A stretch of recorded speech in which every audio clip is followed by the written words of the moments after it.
하나님의 말씀 보겠습니다. 요한복음 19장 23절에서 30절 말씀입니다. 요한복음 19장 23절에서 30절.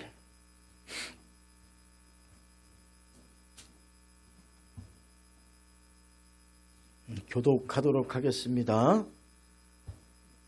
요한복음 19장 23절에서 30절까지 교독하겠습니다. 군인들이 예수를 십자가에 못 박고 그의 옷을 취하여 네 깃에 각각 나눠 한 깃씩 얻고 속옷도 취하니 이 속옷은 호지 아니하고 위에서부터 통으로 짠 것이라. 군인들이 서로 말하되 이것을 찢지 말고 누가 얻나 제비 뽑자 하니 이는 성경에 그들이 내 옷을 나누고 내 옷을 제비 뽑나이다 한 것을 분명하게 하려 함이라. 군인들은 이런 일을 하고 예수의 십자가 곁에는 그 어머니와 이모와 글로바의 아내 마리아와 막달라 마리아가 섰는지라. 예수께서 자기의 어머니와 사랑하시는 제자가 곁에 서 있는 것을 보시고 자기 어머니께 말씀하시되 여자여 보소서 아들이니이다 하시고 또 그 제자에게 이르시되 보라 내 어머니라 하신대 그때부터 그 제자가 자기 집에 모시니라. 그 후에 예수께서 모든 일이 이미 이루어진 줄 아시고 성경을 응하게 하려 하사 이르시되 내가 목마르다 하시니 거기 신 포도주가 가득히 담긴 그릇이 있는지라. 사람들이 신 포도주를 역신 해면을 우슬초에 메어 예수의 입에 대니 예수께서 신 포도주를 받으신 후에 이르시되 다 이루었다 하시고 머리를 숙이니 영원히 떠나가시니라. 아멘. 선포하도록 아니군요. 임마누엘 찬양대 이산지를 내게 주소서. 우리 찬양으로 하나님께 영광 올려드리겠습니다.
주님의 이름으로 그 딸을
구약의 선포문 같이 선포하도록 하겠습니다. 나는 예수님을 믿고 거듭난 하나님의 자녀입니다. 하나님은 오늘도 나에게 피해야 죄를 주시고 나를 언제 어디서나 보호해 주십니다. 예수님 안에 있는 나에게 불가능한 일은 없습니다. 예수님 안에 있는 나는 항상 강하고 담대합니다. 예수님은 나의 구원자요 나의 치유자이십니다. 오늘도 성령님께서 행하실 놀라운 일들을 기대합니다. 나는 성령으로 충만한 사람입니다. 나는 어느 사람을 칭찬하고 축복하는 사람입니다. 나는 세상의 온갖 죄악을 멀리하고 선한 영향력을 나타내는 천국의 외교관입니다. 나는 십자가에 달려 죽으시고 부활하신 예수 그리스도를 전하는 전도자입니다. 오늘도 나와 함께 하시고 나를 통해 역사하실 하나님을 찬양합니다. 아멘. 기도합니다. 하나님 감사합니다. 오늘 아버지 하나 말씀 앞에 섭니다. 주님 함께 해주시고 피차가 깨닫고 은혜될 수 있도록 주의 성령으로 인도해 주시옵소서. 예수님의 이름으로 기도드리옵나이다. 아멘. 사람이 살아있다는 것은 무엇으로 압니까? 심장이 뛰면 살아있죠. 그러나 뇌가 움직이지 않으면 뇌사자라고 얘기해서 장기기증으로 죽은 것으로 간주합니다. 그러나 다시 한번 생각해 보면 뇌나 심장이 움직여도 주사바늘에 의지해서 의식이 없이 그저 누워만 있고 배고픔도 목마름도 없이 생명을 연장하고 있다라면 살아있으나 죽은 것과 같다. 그렇게 얘기합니다. 배고픔과 목마름이 없는 사람, 움직임이 없는 사람, 이 사람은 사람의 역할을 감당할 수 없기 때문에 그렇습니다. 그런데 모든 사람의 목마름과 주림과 그 내용의 대상이 다 틀리다고 하는 사실이에요. 어떤 사람은 돈에 목마른 사람이 있습니다. 어떤 사람은 사람의 인정과 성공에 목마른 사람이 있습니다. 어떤 사람은 안정을 갈망하기도 합니다. 어떤 사람은 가난으로 인한 목마름을 이기고 성공이란 이름을 얻기도 합니다. 모든 사람의 갈망이 그 사람의 인생을 이끌고 가고 있다고 하는 사실입니다. 한 가정이 술에 인박히면, 술을 갈망하면 가산을 탕진하거나 가정이 무너집니다. 한 청년이 성공에 대한 갈망으로 자신을 단련하면 새로운 길이 열리죠. 한 민족이 자유에 대한 갈망을 품으면 한 민족의 역사가 바뀝니다. 그러면 우리는 오늘 질문해 봐야 돼요. 우리 개인적으로 나 자신의 목마름은 오늘 무엇인가? 오늘 본문에 가면 예수님이 십자가 위에서 맨 마지막으로 하신 말씀 중에 7마디가 있는데 그 중에 한 마디가 오늘 본문의 내용이에요. 내가 목마르다. 왜 하필 이 말씀을 그 십자가 밑에 있던 요한은 잊지 않고 이 말씀을 기록했을까요? 이 말의 의미는 물리적인 갈증만이 아니라 내면의 열망과 갈망을 나타낼 때 쓰이는 헬라어가 거기 쓰여 있어요. 그냥 목마르다 이게 아니에요. 내면에 내가 이 일에 되게 목마르고 이 일을 이루려고 한다는 그런 이야기며 또 오늘 9절에 보니까 성경의 말씀을 응하게 하려고 그랬다. 10편 60편 21절에 목마를 때 그들이 초를 마시게 하였다. 메시아 시편에 있는 이 말씀이 이루어지려고 했다 이거예요. 예수님의 이 목마름은 그러면 내적 열망과 갈망을 동시에 나타내는 말이면 주님은 어떤 열망으로 이 말씀을 하셨을까요? 주님의 삶을 살펴보면 금방 알 수 있지 않습니까? 그분은 늘 하나님의 뜻에 따라서 자신의 삶을 움직여갔습니다. 병든 자를 고치고 죄인들을 용서하시고 잃어버린 자들을 찾아오셨어요. 그리고 십자가 위에서 마지막까지 하나님의 말씀에 내 뜻대로 마시고 아버지의 뜻대로 하옵소서라고 말하며 마지막 순간까지도 하나님의 구원의 계획과 하나님이 이미 예언하신 말씀에 순종하셨습니다. 목마름은 단순히 물에 대한 갈증이 아니었습니다. 내가 끝까지 하나님의 사명을 이루겠다고 하는 갈망, 죄인을 살리려는 사랑의 갈망이었습니다. 예수님은 자신을 위해 목마르신 것이 아니라 우리의 구원을 위해 목마르신 것이에요. 다시 말하면 주님의 목마름은 하나였습니다. 하나님의 뜻을 이루고 인류 구원의 그 하나님의 뜻을 반드시 이루겠다고 하는 그 갈망으로 사셨던 분이 십자가 위에서 이 사명을 완수하게 해달라고 그렇게 외치고 있는 겁니다. 다시 처음 질문으로 돌아가서 우리는 어떻게 살고 있습니까? 무엇에 여러분이 지금 목마르십니까?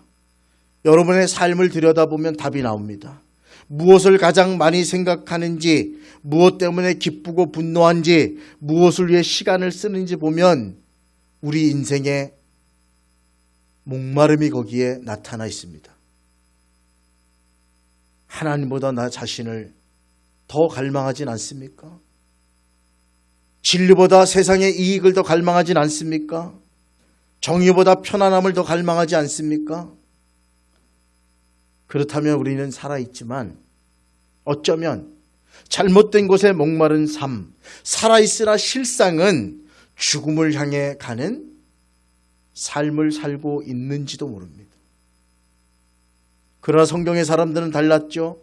시편 42편에 사슴이 시냇물을 찾기에 갈급한 같이 내 영혼이 주를 찾기에 갈급, 목마릅니다.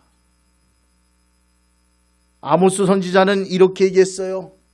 지금 너희의 기근은 먹을 것이 없는 기근이 아니요 하나님의 말씀이 없는 기근이니라. 세상의 성경의 사람들의 공통점은 딱 하나예요. 하나님을 향한 목마름이 있었다는 겁니다. 저는 저와 여러분이 어떤 목마름을 갖느냐고 질문했지만 하나님을 향한 목마름이 있길 주님의 이름으로 축원드립니다. 하나님 나와 함께 해주세요. 내 인생에 개입해 주세요. 내 삶을 하나님의 뜻 안에서 인도해 주세요. 내가 한번 왔다 가는 이 인생에서 매 순간 하나님과 동행하며 걸어가는 하나님의 은혜를 구하는 하나님의 함께 하심이 기쁨이 되는 그 갈망이 그 목마름이 제 안에서 회복되게 도와주시옵소서. 그냥 주사기 꽂고 의식도 없이 심장도 뛰고 뇌는 살아있는데 아무것도 못하는 삶처럼 그런 삶이 아니라 다시 목마르고 다시 배고프고 다시 일하고 싶은 하나님의 향한 그 갈망과 목마름이 내 삶에 이제 펼쳐지게 하여 주옵소서.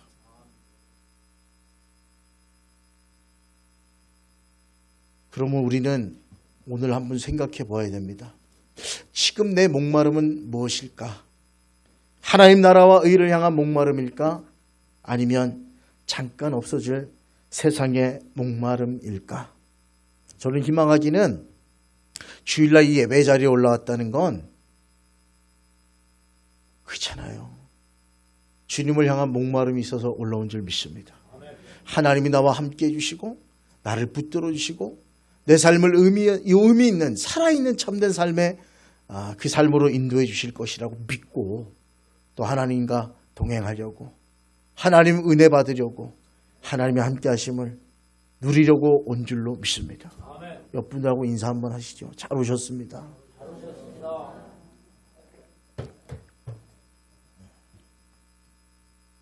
오늘 한 자매의 간증을 알려드리면서 말씀 마치려고 해요.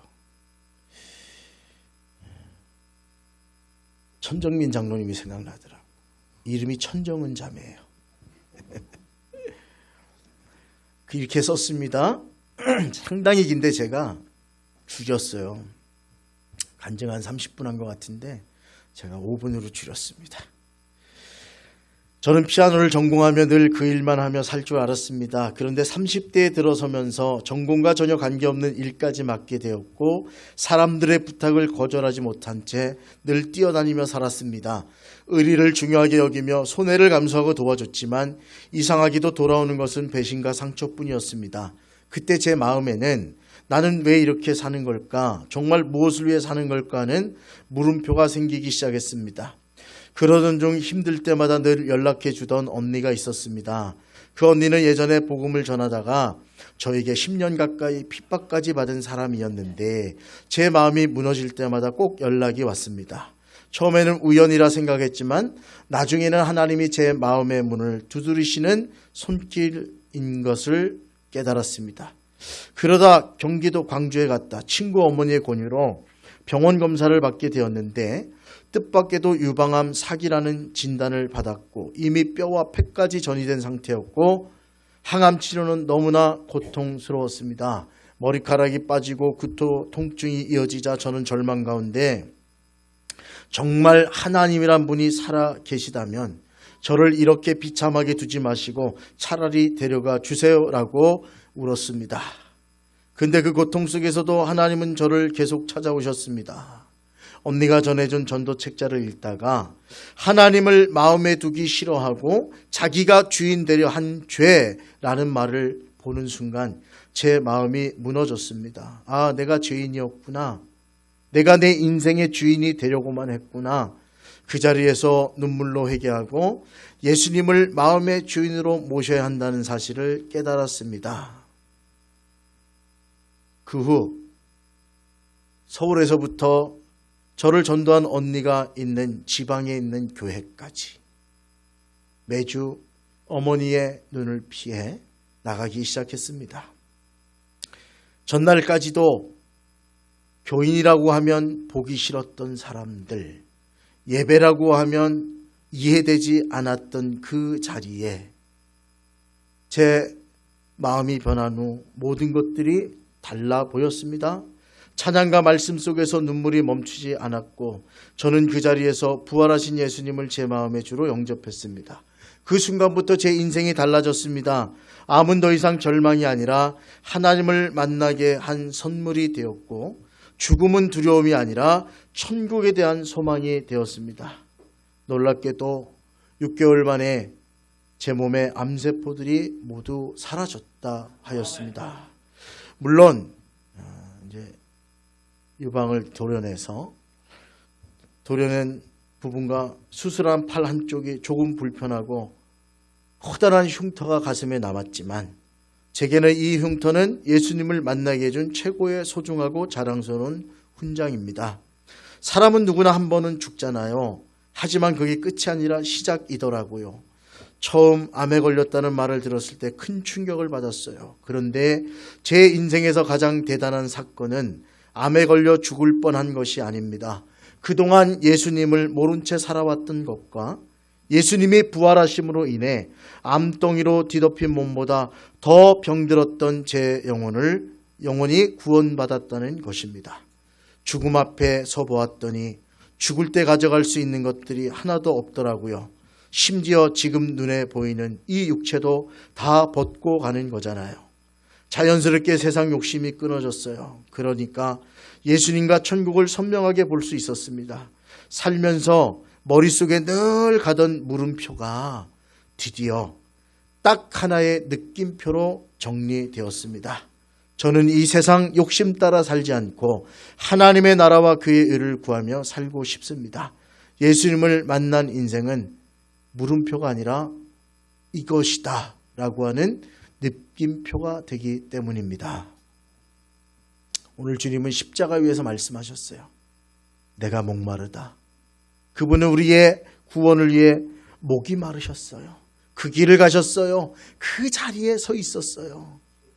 그 고통의 자리에 있었던 단 하나의 갈망은 바로 여기 있는 우리 모두, 인류 모두를 구원하고 죄의 삭은 사망이고 사망 이후에 영원한 지옥으로 가는 우리들을 구하시려고. 그 갈망 하나 때문에 육신의 목마름, 그리고 또 하나의 목마름, 우리를 위해서 그분은 거기서 목말라 하셨던 것입니다. 이제 그분을 따르는 우리들의 목마름은 무엇이 되어야 하겠습니까? 하나님을 향해 목마름이 있길 주님의 이름으로 축원드립니다. 그때 다 회복되는 거예요. 그때 주님이 열어주시고 그때 하나님이 함께하는 거예요. 진리를 갈망하시기 바랍니다. 세상에 썩어질 것들만 쫓지 말고 그런 시간도 있겠지만 그러나 진리를 갈망해요. 진리를 알지니 진리가 너희를 자유케 하리라. 그 진리는 뭐예요? 예수님이 우리의 모든 죄를 십자가에서 다 지시고 우리를 사랑의 자녀로 우리를 양자 양녀 삼아 주셨다. 아멘. 때로 하나님 앞에 두려울 때 있잖아요. 나 이렇게 살다가 하나님 앞에 혼나는 거 아니야? 염려하지 마세요. 안 그래요. 물론 훈계는 하시겠죠. 우리 집 아이들이 아무리 못났어도 제 자녀잖아요. 왜 이렇게 잠이 많은지. 침대가 땡기나 봐. 너 지금 장로님 기다릴 텐데 가서 연습해야 되잖아. 못 일어나요. 근데 어떻게 토요일 날 일어난 게 용하다, 그지? 밤새 뭐 했어? 쉬는 날이잖아. 주일날 유튜브 보고 밤새 했잖아. 밤새. 그 밤새고도 예솔이는 알바 갔나? 훌륭하다. 정말 성실해. 그렇잖아요. 근데 저놈의 새끼는 효도를 안 하네. 내가 이랬는데 가만 생각해보니까 그냥 있는 게 효도예요. 그죠? 여러분도 마찬가지예요. 여러분이 다 대단한 인물이 됐으면 좋겠는데 하나님 찾는 인물, 하나님의 믿음이 사람이 됐으면 좋겠는데 그렇게 자라가는 거예요. 그러지 못하더라도 여러분이 여러분 자녀를 사랑하는 것처럼 하나님의 자녀된 우리들을 하나님이 여전히 사랑하시고 조금만 더 잘했으면 좋겠다. 조금만 더 진리를 갈망하며 살았으면 좋겠다. 조금만 더 정의를 갈망하고 사랑을 갈망하고 하나님의 뜻을 갈망하고 살았으면 더 좋겠다. 그렇죠? 요즘 학원 강사 영상 보면서 제가 보니까 저 충북 진천에서 공부하고 서울대 갔대. 그래서 서울대 왜 갔냐 그랬더니 그 당시에는 최고의 대학이라 갔대는 거예요. 그러면서 이런저런 얘기를 하는데 야, 자식들이 그죠? 서울대 안 가고 100점만 맞아도 기쁠 것 같아, 안 기쁠 것 같아요? 기쁠 것 같아. 이왕이면 자녀가 되었는데 우리가 하나님의 자녀가 되었는데 하나님을 기쁘시게 하는 일에 쓰임 받길 바랍니다. 아멘. 우리 김남정 성도님네도 그죠? 태의 문을 하나님 열어주셔서 아멘. 있기만 해도 행복할 것 같지 않아요? 전교 꼴찌해도 좋지 않을 것 같아요? 그럼 꼴찌하면 어때? 내게 자녀가 있다는 게 행복이죠. 그렇게 하나님은 우리를 사랑하십니다. 그 하나님의 사랑에 효자 효녀 좀 되시고 지금도 잘하고 계시지만 우리의 삶을 통해 내가 정말 하나님에 대한 목마름이 다시 생겨날 때 오히려 생수 같은 은혜 주시고 풍성한 은혜 주시고 비로소 내 가정과 삶과 일터에 새로운 하나님의 역사가 펼쳐지는 것을 볼 수 있게 될 것입니다.